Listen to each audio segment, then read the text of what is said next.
Boa noite a todos os nossos amigos ouvintes do vlog do Conde Lopes Villanueva. Desde já agradeço os números de doações que recebo e continuem me ajudando nessa empreitada para a gravação de novos conteúdos e façam as seguintes doações. Eu gostaria de comentar a respeito de um incidente que envolve principalmente a imprensa ocidental, no que diz respeito àquele ocorrido bastante infeliz e suspeito, em que o Dalai Lama, que é aquele monge tibetano, estava com uma criança quando ele quis beijar na boca desse garoto e ainda mostrar a língua para ele, dizendo para chupar a língua dele. E a imprensa basicamente fez tudo para abafar o caso, já que o Dalai Lama é o queridinho de muitas pessoas que gostam de um certo tipo de esoterismo, de um certo tipo de gnosticismo, etc. Inclusive, eu escrevi no meu Facebook a respeito desse assunto e eu gostaria de compartilhar com vocês basicamente o que eu escrevi. E a partir disso, eu gostaria, inclusive, de tecer alguns comentários a respeito não somente desse incidente, mas também de algumas coisas, de algumas questões que são até negligenciadas pela imprensa a respeito do que ocorria no Tibete mesmo antes da invasão chinesa.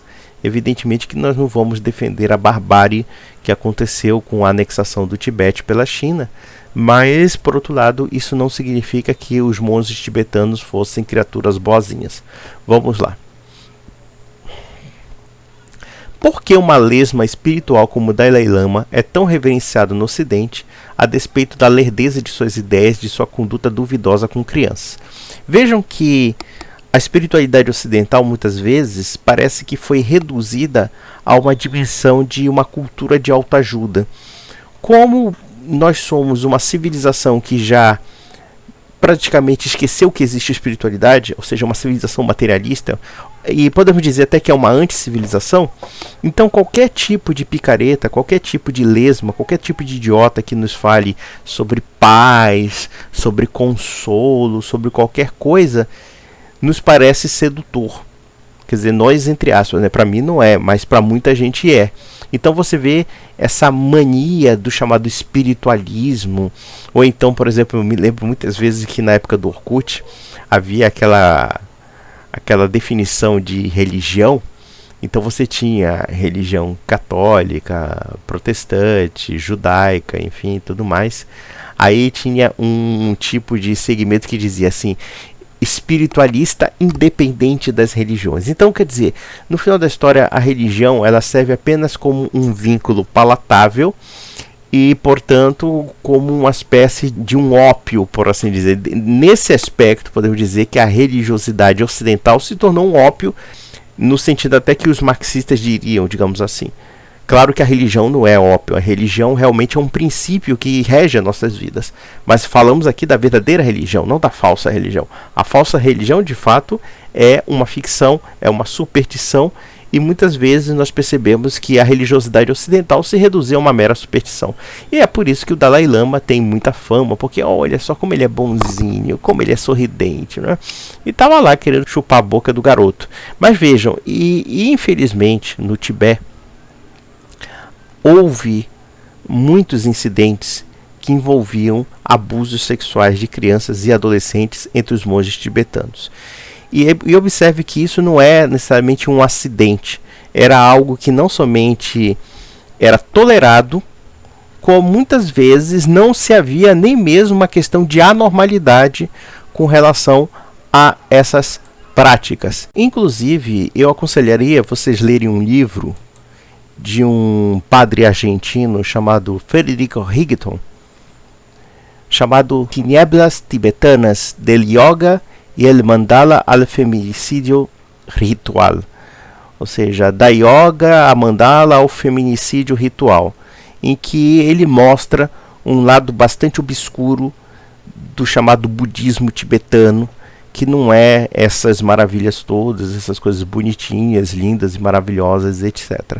Então vejam que, na verdade, a imprensa ocidental, de alguma forma, escamoteia muitos aspectos que envolvem o budismo tibetano, e em particular por conta da hostilidade, das brutalidades que a China de fato perpetrou contra a sociedade tibetana. Com certeza é repugnante o que os chineses de fato fizeram. Porém, isso não omite o fato de que dentro do segmento, por assim dizer, dos monges tibetanos, a homossexualidade, o abuso sexual, o fanatismo religioso, o guruzismo, por assim dizer, são basicamente incentivados e são estimulados. Pelo menos é o que diz o livro do padre Frederick Higginson. Mas vamos lá, eu vou continuar aqui. É porque esse ocidente é tão decadente, mas tão decadente, que reflete um espírito de porco.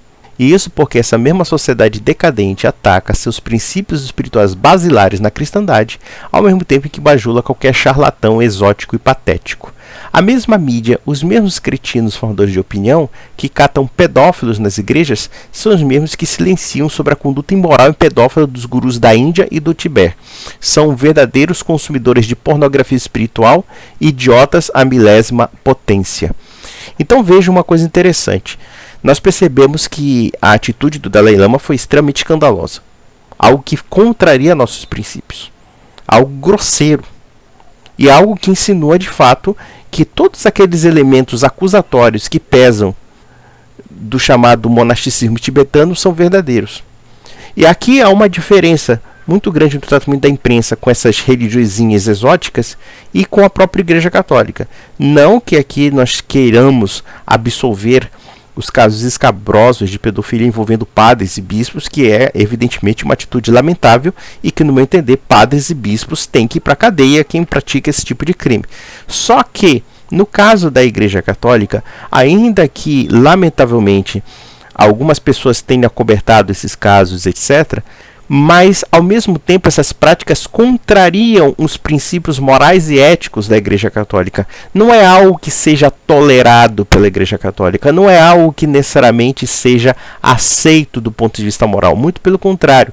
Se nós estudarmos a história da Igreja no Ocidente, e em particular com relação ao mundo clássico greco-romano, a pedofilia, a prática de abuso sexual de adolescentes e de crianças foi algo condenado pelos primeiros cristãos. Na verdade, no mundo greco-romano antigo, o abuso sexual não somente era tolerado, como também até mesmo incentivado, como no caso da pederastia no mundo grego.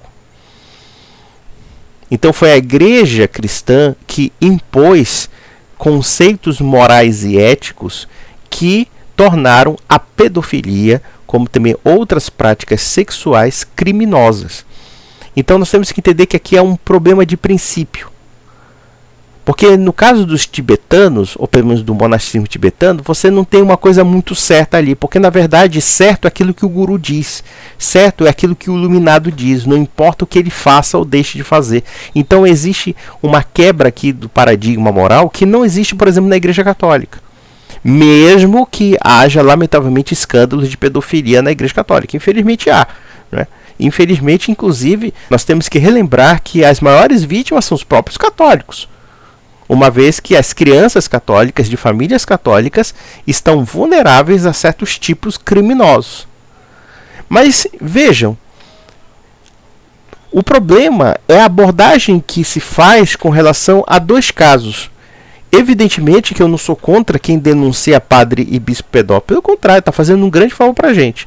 O problema é que se pegam esses casos relacionados à igreja, lamentavelmente, de más pessoas infiltradas na Igreja Católica, e a imprensa dá a entender que todo padre e todo bispo é um pedófilo, ou então que a Igreja Católica é cheia de pessoas criminosas. Ou seja, no final das contas, se pega uma banda podre e a partir dessa banda podre quer condenar toda uma instituição, quando na verdade o Dalai Lama, que é o chefe, por assim dizer, né, de um tipo de monasticismo relacionado ao budismo, ele faz esse tipo de coisa e esse pessoal inventa inúmeras justificativas para o quê? Para cobertar a pedofilia que há, ou então o abuso sexual que há, por exemplo, entre os monges tibetanos. É aquela história, o que vale para a Igreja Católica não vale para o Dalai Lama. Porque se fosse o Papa Francisco mostrando a língua e dizendo chupa a minha língua, com certeza a imprensa ocidental inteira pediria a renúncia do Papa. Ou faria assim um inferno astral na Igreja Católica. E vou dizer bem sincero, eu acho que um Papa que fizesse uma coisa dessa realmente seria abominável. E, portanto, o Dalai Lama pisou na bola feio. E eu vou ser bem sincero, eu acho o Dalai Lama uma fraude. Tá? Eu acho ele um homem farsesco. Aquela coisa, sabe? Aquela coisa muito melíflua, aquela coisa muito água com açúcar, que é típico da religiosidade ocidental, uma religiosidade que não tem consistência, uma religiosidade sentimentaloide, sabe? Aquela coisa assim, mela cueca, sabe? Aquela coisa assim açucarada. É uma espiritualidade que dá diabetes, sabe?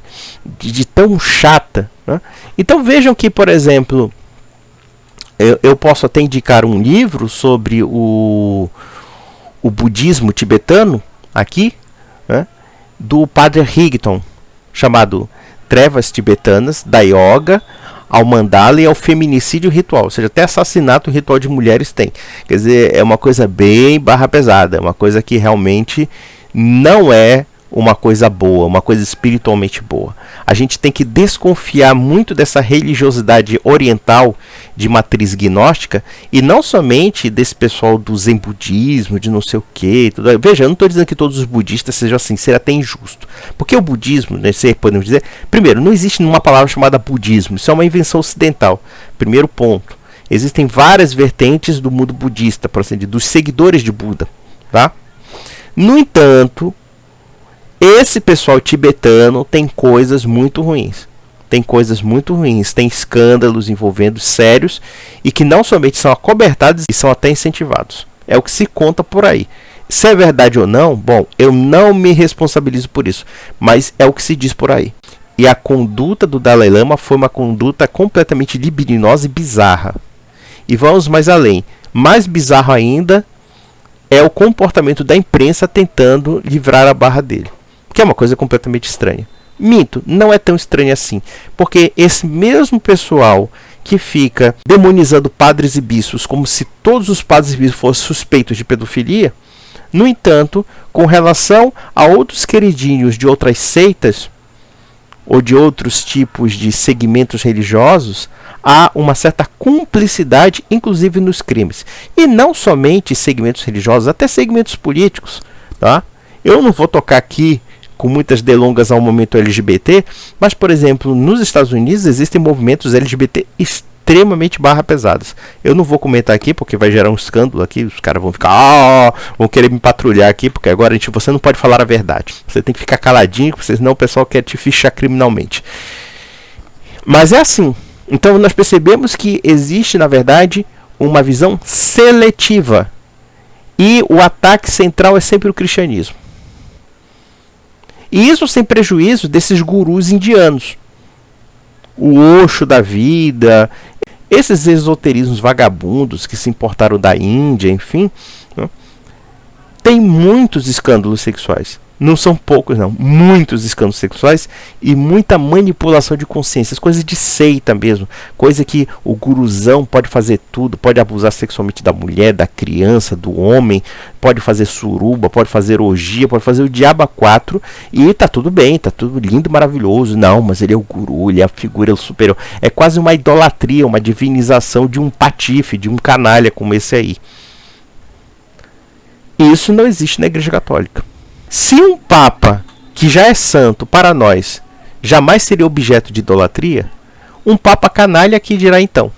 Pelo contrário, muitas vezes respeitamos o Papa não pela pessoa do Papa, mas pelo que ele representa, o papado. E mesmo assim nós temos a obrigação de desobediência com qualquer coisa que afete substancialmente a fé católica, afete a moralidade católica, afete a religiosidade católica. Se houvesse lá um papa satanista, um papa, sei lá, um papa que quisesse ser guru, Nós católicos temos a obrigação moral de recusar a isso. Nós temos o amor pela figura do Papa enquanto chefe espiritual, mas a chefia espiritual o obriga, o condiciona a seguir certos preceitos para ele ser digno do cargo que ele ocupa, da função, da missão que ele ocupa. Isso também se aplica a um bispo, isso se aplica a um padre e assim sucessivamente. Ou seja, não existe essa ideia de idolatria, de gurusismo. A Igreja Católica é o anti-gurusismo por excelência, porque ela é uma igreja de princípios. E, lamentavelmente, algumas pessoas, para o quê? Para acobertar os escândalos, para fazer isso, por um certo falso moralismo ou por um certo corporativismo, esse pessoal fez uma coisa completamente errada. Porque, como repito aqui, padre e bispo pedófilo tem que ir para cadeia. Padre criminoso tem que ir para cadeia. Acabou. Não tem essa história, não. Tem que ter conduta, porra. Ele não é um guru tibetano. Ele não é um guru do Osho da vida. Ele é um representante da igreja cristã, um representante da igreja de Cristo. E, portanto, ele tem que ter postura conforme aquilo que o cristianismo prega. A começar pela castidade. E acabou. Não tem papo, não. Tem que ser rigoroso e acabou. Tem que ser rígido mesmo e acabou. Então vejam que o que podemos deduzir dessa situação é uma completa vergonha. Uma tentativa vexaminosa da imprensa de querer esconder um fato que, no meu entender, bastante comprometedor do Dalai Lama. Porque, claro, o negócio é o seguinte: os únicos tarados do universo são os católicos, o resto é todo mundo santo. Mas, em suma, um grande abraço.